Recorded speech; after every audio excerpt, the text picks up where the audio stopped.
Hello ಸ್ನೇಹಿತರೆ, ನಮಸ್ತೆ. ನನ್ನ ಹೆಸರು ದಿವಾಕರ್. ನಾನು ಬುಲ್ಸ್ ಅಂಡ್ ಬೇರ್ ಬುಲೆಟಿನ್ ಪಬ್ಲಿಷರ್. ನಾನು ಸ್ಟಾಕ್ ಮಾರ್ಕೆಟ್ನಲ್ಲಿ ಕಳೆದ 3 ದಶಕಗಳಿಂದ ಆನ್ ಆ್ಯಂಡ್ ಆಫ್ ಟ್ರೇಡ್ ಮಾಡ್ಕೊಂಡು ಬಂದಿದ್ದೀನಿ. ಹಾಗೂ ಕಳೆದ 10 ವರ್ಷಗಳಿಂದ ಸತತವಾಗಿ ಟ್ರೇಡ್ ಮಾಡ್ಕೊಂಡು ಬರ್ತಾಯಿದ್ದೀನಿ. ನಾನು ಕೂಡ ನಿಮ್ಮೆಲ್ಲರಂತೆ ಅಪ್ಸ್ ಆ್ಯಂಡ್ ಡೌನ್ಸ್ ಸ್ಟಾಕ್ ಮಾರ್ಕೆಟಲ್ಲಿ ನೋಡಿದ್ದೀನಿ. ಕ್ರಮೇಣ ಸಕ್ಸಸ್ನ ಹೆಚ್ಚು ಮಾಡಿಕೊಂಡು ಒಂದು ಲೆವೆಲ್ಗೆ ಬಂದಿದ್ದೀನಿ ಅಂತ ಹೇಳ್ಬೋದು. ಸೊ ನಾನು ನಿಮಗೆ ನನ್ನ ಟ್ರೇಡಿಂಗ್ ಎಕ್ಸ್ಪೀರಿಯನ್ಸ್ನ ಹಂಚ್ಕೊಳ್ಳೋಕ್ಕೆ ಇಷ್ಟಪಡ್ತಾ ಇದ್ದೀನಿ. ಸದ್ಯಕ್ಕೆ ಸ್ನೇಹಿತರೆ, ನಾನು ಬರೀ ಆಡಿಯೋ ಪಾಡ್ಕ್ಯಾಸ್ಟ್ನ ಪಬ್ಲಿಷ್ ಮಾಡ್ತೀನಿ. ತಮ್ಮೆಲ್ಲರ ಸಹಕಾರ ಇದಕ್ಕೆ ಅಗತ್ಯ.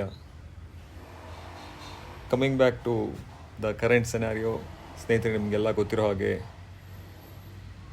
Bench mark index Nifty 50 record all time high ಮಾಡಿದೆ. 23,000 ಪಾಯಿಂಟ್ಗಳನ್ನು ದಾಟಿ ಹೊಸ ಒಂದು ಅಧ್ಯಾಯ ಶುರು ಮಾಡಿದೆ. ಸ್ಟಾಕ್ ಮಾರ್ಕೆಟ್ ಹಾಗೂ ಈವನ್ ಬೇರೆ ಬೇರೆ ವೃತ್ತಿಗಳಲ್ಲಿ ಎಲ್ಲರಿಗೂ ಒಂದು ಸಂಚಲನ ಮೂಡಿಸಿದೆ. ಏನಪ್ಪ ಇದು ಸ್ಟಾಕ್ ಮಾರ್ಕೆಟ್, ಏನಿದು ಈ ಥರ ಆಗ್ತಾ ಇದೆ, ನಾವು ಕೂಡ ಇದರಲ್ಲಿ ಇನ್ವೆಸ್ಟ್ ಮಾಡ್ಬೋದಾ, ನಾವು ಕೂಡ ಇದರಲ್ಲಿ ಭಾಗಿಯಾಗಿ ಹಣ ಸಂಪಾದನೆ ಮಾಡ್ಬೋದು ಅಂತ ಹೆಚ್ಚು ಜನ ಪ್ರಯತ್ನ ಮಾಡ್ತಾ ಇದ್ದಾರೆ. ಖಂಡಿತ ಇವೆಲ್ಲ ಒಂದು ಒಳ್ಳೆಯ ಪ್ರಯತ್ನ. ಆದರೆ ಬೇರೆ ಎಲ್ಲ ಬಿಸ್ನೆಸ್ಗಳಲ್ಲಿ ಹಣ ಹೂಡಿಕೆ ಹಾಕುವ ಹೇಗೆ ಒಂದು ನಾವು ರಿಸ್ಕ್ನ ತಗೊಳ್ತೀವಿ, ಅದೇ ರೀತಿ ಇಲ್ಲೂ ಕೂಡ ರಿಸ್ಕ್ ಇರುತ್ತೆ. ಹೇಳಬೇಕು ಅಂದರೆ ತುಂಬ ಹೆಚ್ಚೇ ರಿಸ್ಕ್ ಇರುತ್ತೆ. ಅದಕ್ಕೋಸ್ಕರ ನಾವು ಕೆಲವು ಡಿಸಿಪ್ಲಿನ್ ಹಾಗೂ ಒಂದು ಸೆಟ್ ಆಫ್ ಪಾಯಿಂಟ್ಸ್ನ ನಾವು ಫಾಲೋ ಮಾಡಿಬಿಟ್ರೆ ಖಂಡಿತ ಇದರಲ್ಲಿ ಹಣ ಗಳಿಕೆ ಮಾಡೋದು ಸುಲಭನೇ ಆಗುತ್ತೆ. ಸ್ನೇಹಿತರೆ, ಸದ್ಯಕ್ಕೆ ಈ ಎಪಿಸೋಡ್ನಲ್ಲಿ ನಾನು ಈ ವಾರ ನಾವು ಏನು ಎಲೆಕ್ಷನ್ ರಿಸಲ್ಟ್ ಮತ್ತು ಒಂದು ಮಾರ್ಕೆಟ್ ಸಂಚಲನ ಮೂಡಿಸಿದೆ ಅಂಥ ಒಂದು ಸಂದರ್ಭದಲ್ಲಿ ನಾವು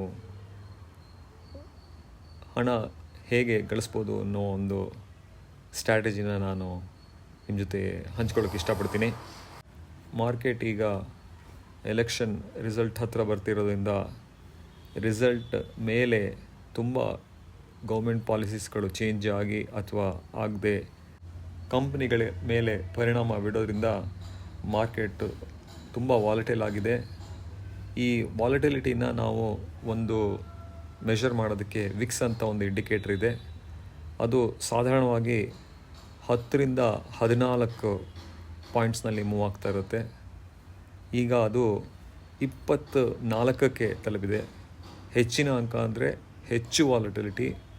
ಸೊ ಪ್ರೈಸು ಒಂದೇ ಕಡೆ ನಿಂತ್ಕೊಳ್ಳಲ್ಲ, ತುಂಬ ಮೇಲೆ ಕೆಳಗೆ ಆಗ್ತಾ ಇದೆ ಅಂತ ಇದನ್ನು ಸೂಚಿಸುವಂಥ ಒಂದು ಇಂಡಿಕೇಟರ್.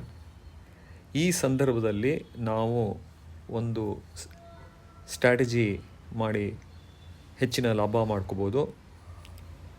ಈ ಸಂದರ್ಭದಲ್ಲಿ ಆಪ್ಷನ್ ಪ್ರೈಸಿಂಗು ತುಂಬಾ ಹೆಚ್ಚಾಗ್ಬಿಟ್ಟಿರುತ್ತೆ. ಅದಕ್ಕೇನು ವ್ಯಾಲ್ಯೂ ಇರುತ್ತೆ ಅದಕ್ಕಿಂತ ತುಂಬಾ ಹೆಚ್ಚು ಪ್ರೀಮಿಯಂ ತಗೊಂಡು ಜಾಸ್ತಿ ಇರುತ್ತೆ. ಅದನ್ನು ನಾವು ಅಡ್ವಾಂಟೇಜ್ ಆಗಿ ಬಳಸ್ಕೊಂಡು ಲಾಭ ಮಾಡಿಕೊಳ್ಬೇಕು. ಇದಕ್ಕೆ ಏನು ಸ್ಟ್ರಾಟಜಿ ಅಂದರೆ, ಸ್ನೇಹಿತರೆ ಗಮನ ಇಟ್ಟು ಕೇಳಿಸ್ಕೊಳ್ಳಿ. 6ನೇ ಜೂನ್ ಅಂದರೆ ನೆಕ್ಸ್ಟ್ ಎಕ್ಸ್ಪೈರಿ ಡೇಟ್ನ 23,000 ಪಾಯಿಂಟ್ನ ಕಾಲ್ ಮತ್ತು ಪುಟ್ ಆಪ್ಷನ್ನ ನಾವು ಸೆಲ್ ಮಾಡಬೇಕು, ಒಟ್ಟಿಗೆ ಸೆಲ್ ಮಾಡಬೇಕು.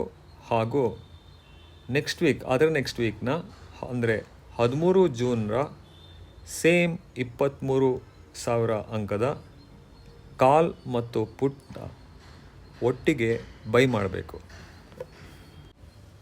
ಈ ಬೈ ಮಾಡಿರೋ ಕಾಲ್ ಮತ್ತು ಪುಟ್ಗಳು ಹೆಡ್ಜಾಗಿ ನಾವು ಸೆಲ್ ಮಾಡಿರುವ ಕಾಲ್ ಮತ್ತು ಪುಟ್ಗೆ ವರ್ಕ್ ಆಗುತ್ತೆ. ಗಮನಿಸಿ, ಈ ಎಲ್ಲ 4 ಲೆಗ್ಗಳು ನಾವು ತಗೊಂಡಿರೋದು 23,000 ಪಾಯಿಂಟ್ದೆ. ಕೇವಲ ಸೇಲ್ ಮಾಡಿರೋದು 6 ಜೂನ್ ಹಾಗೂ ಬೈ ಮಾಡಿರೋದು 13 ಜೂನ್ ಆಗಿದೆ. ಇದರಲ್ಲೇನು ಅಡ್ವಾಂಟೇಜ್ ಅಂದರೆ ಒಂದಕ್ಕೊಂದು ಹೆಡ್ಜ್ ಆಗಿರೋದ್ರಿಂದ ಸಪೋಸ್ ಈ ವಾಲಟಿಲಿಟಿನಲ್ಲಿ ಮಾರ್ಕೆಟ್ 1,000 ಪಾಯಿಂಟ್ ಕೆಳಗೆ ಅಥವಾ ಮೇಲೆ ಹೋದರೂ ಕೂಡ ನಾವು ಲಾಭ ಮಾಡೋ ಒಂದು ಅವಕಾಶ ಹೊಂದಿರ್ತೀವಿ. ಇದನ್ನು 4 ಜೂನು ಅಂದರೆ ರಿಸಲ್ಟ್ ಡೇಟ್ವರೆಗೆ ನಾವು ಖಂಡಿತ ಇದನ್ನು ಹೋಲ್ಡ್ ಮಾಡಬೇಕು. ರಿಸಲ್ಟ್ ಬಂದು ಅವತ್ತು ಬಹುಶಃ ಮಾರ್ಕೆಟ್ ಕ್ಲೋಸ್ ಆಗೋ ಸಮಯಕ್ಕೆ ಅಥವಾ ಜೂನ್ 5ರಿಂದ ವಿಕ್ಸ್ ಖಂಡಿತ ಕೆಳಗೆ ಬರೋಕ್ಕೆ ಶುರು ಆಗುತ್ತೆ. ವಾಲಟಿಲಿಟಿ ಕಮ್ಮಿ ಆಗಿರೋದ್ರಿಂದ ವಿಕ್ಸ್ 24ರಿಂದ 20 ಹಾಗೂ 18 ಹಾಗೆ ಕೆಳಗಡೆ ಬೆಳೆಯೋ ಸಾಧ್ಯತೆ ಹೆಚ್ಚಿರುತ್ತೆ. ಆ ಸಂದರ್ಭದಲ್ಲಿ ನಮ್ಮ ಸ್ಟ್ರಾಟಜಿ ಖಂಡಿತ ತುಂಬ ಒಳ್ಳೆಯ ಲಾಭವನ್ನು ಕೊಡುತ್ತೆ. ಐ ಕ್ಯಾನ್ ಸೇ 1:2 ಅಥವಾ 1:3 ಲಾಭ ಮಾಡ್ಬೋದು. ಈ ಸ್ಟ್ರಾಟಜಿಗೆ ಸುಮಾರು ನಿಮಗೆ 40,000ದಿಂದ 50,000 ರೂಪಾಯಿಗಳು ಇದ್ದರೆ ಸಾಕು. ತಮ್ಮ ಒಂದು ಇನ್ವೆಸ್ಟ್ಮೆಂಟ್ ಒಂದು ಕೇಪಬಿಲಿಟಿ ಮೇಲೆ ನೀವು 1 ಅಥವಾ 2, 3 ಲಾಟ್ಗಳನ್ನ ತೊಗೊಳ್ಬೋದು. ನಾನು ಅಟ್ಲೀಸ್ಟ್ 2 ಲಾಟ್ನ ತೊಗೊಳ್ಳಿ ಅಂತ ನಾನು ಹೇಳ್ತೀನಿ. ಇದರಿಂದ ನಾವು 1 ಲೆವೆಲ್ ಆಫ್ ಪ್ರಾಫಿಟ್ ಬರ್ತಿದ್ದಂಗೆ 1 ಲಾಟ್ನ ಎಕ್ಸಿಟ್ ಮಾಡಿಬಿಡ್ಬೋದು.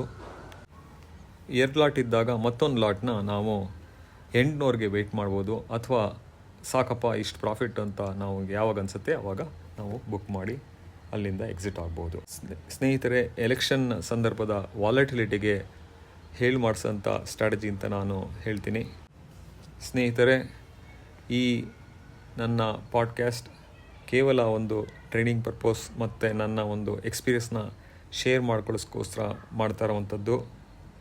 ತಾವೇ ಯಾವುದೇ ಟ್ರೇಡ್ ತೊಗೊಳ್ಬೇಕಾದ್ರೂ ತಮ್ಮ ಬ್ರೋಕರ್ ಅಥವಾ ಎಕ್ಸ್ಪರ್ಟ್ನ ಅಡ್ವೈಸ್ ತೊಗೊಂಡು ಟ್ರೇಡ್ ತೊಗೊಳ್ಳಿ. ಈ ಎಲ್ಲ ಸ್ಟ್ರಾಟಜಿಗೂ ನೀವೇ ಈ ರಿಸ್ಕ್ ತಗೊಳ್ಳೋ ಜವಾಬ್ದಾರು ಅಂತ ಹೇಳೋಕ್ಕೆ ಇಷ್ಟಪಡ್ತೀನಿ. ಮತ್ತೆ ನಿಮ್ಮನ್ನು ಇನ್ನೊಂದು ಎಪಿಸೋಡ್ನಲ್ಲಿ ಭೇಟಿ ಆಗ್ತೀನಿ ಮತ್ತು ಇನ್ನೂ ಹೆಚ್ಚಿನ ವಿಷಯಗಳನ್ನು ನಿಮ್ಮ ಜೊತೆ ಶೇರ್ ಮಾಡ್ಕೊಳ್ತೀನಿ. ಅಲ್ಲಿ ತನಕ ಟೇಕ್ ಕೇರ್, ಬಾಯ್.